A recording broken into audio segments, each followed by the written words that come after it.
بوازانی یعنی سفور جوانترەیان باڵاپۆشەکان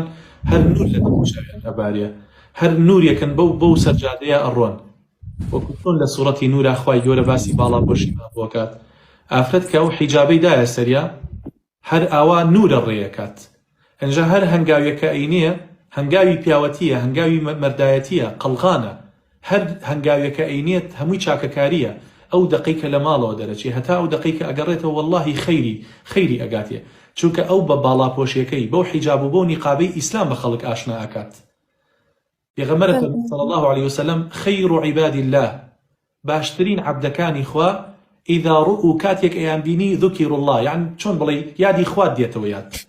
یعنی ئینسانی وا هەیە کە ئەیبینی هەر لە خۆتەوە یادی خوا ئەکرێ حەزەکەی سبحان الله بکەی حەزەکەی ئەستەغفر الله بکەی حەزەکەی تۆش باش بیت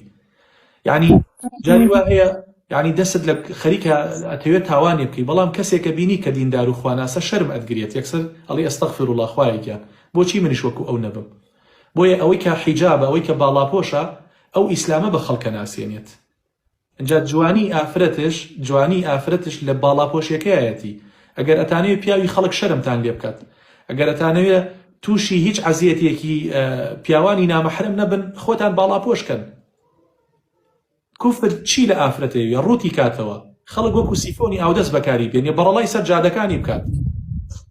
ئاوا لە کەسی دایک و باوکی دەرکات نەزانێت دایکی کێیە و باوکی کێیە ئەو سیستەمە نائەخلاقی کەوا لە ئەوروپا هەیە ئەوە چه خزمەتێکی بە ئافرەت کردووە ئەوە کۆی لەکردنی ئافرەتە ئەوە بە کەنیزە بردننی ئافرەتە ئافرەتێک هەر ڕۆژەو لە دەستی پیاوێکایە خاوەند و سێ مناڵە ئەم مناڵانە کەس نازانێت کامە دایکی کامە باوکێتی نازانێت کامە باوکێتی لە مەکتەب بەناو دایکیەوە بانگیەکەن لە میترۆ و لە مەتاڕەکان بەناو دایکیەوە بانگیەکەن باوکی وجودی نییە کەس نازانێت ئافرەتیان وا لێ کردووە بێڕێزیان کردووە یعنی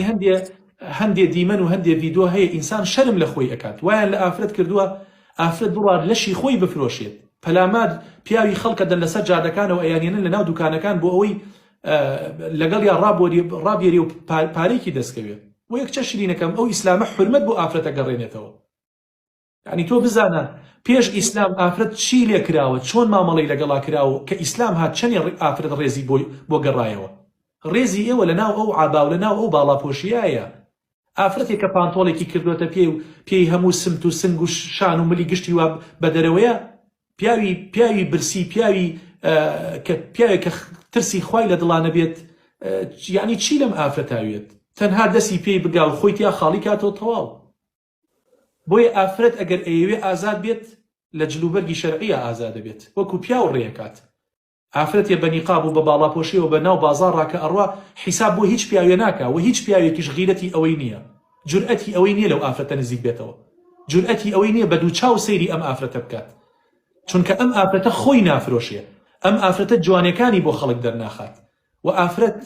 جوانترین نیعمەتی خوایە لەسەر ئەم ئەرزەیە ئەو نیعمەتە ئەبێ شاراوە بێ ئەو نیعمەتە نابی ئاوا بەڕەڵا بکرێت نابی ئاوا هەڕاج بکرێت بۆیە هەر شتێ بە نرخ بێت ئەبێ داپۆشراو بێت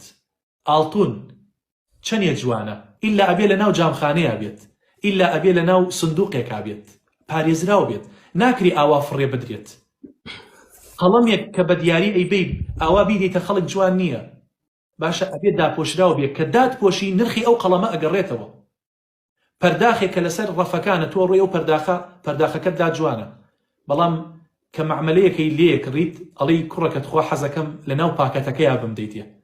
چکە هەر شتێ لە ناو پاکەتا بوو شاراوە بوو نرخی هەیە ئەو پەرداخی کە تۆ ئەیکڕی باشە لەگەڵ ئەو پەرداخی کەوا لە ناو پاکەتەکەیە هیچ فەرقێکی نییە بەڵام بۆچی تۆ داوای پەرداخێکەکی لە ناو پاکەتە لەبەر چی لەبەر ئەوە پێت وایە ئەو نەڕووشاوە ئەو تێک نەچووە ئەو دەستکاری نەکراوە قەدر و قیمەتی بۆ گەڕاوەتەوە ئافرەتی شوایە کچە شرینەکەم ئەنجا تەمەناکەم ئەم قسانە ببێتە هۆکاری ئەوەی کە ئیتر واز لەو سفوریە بێنیت و بێتە مای هیدایەتش بۆ کچانی کە هاوشێوەی جەنابتن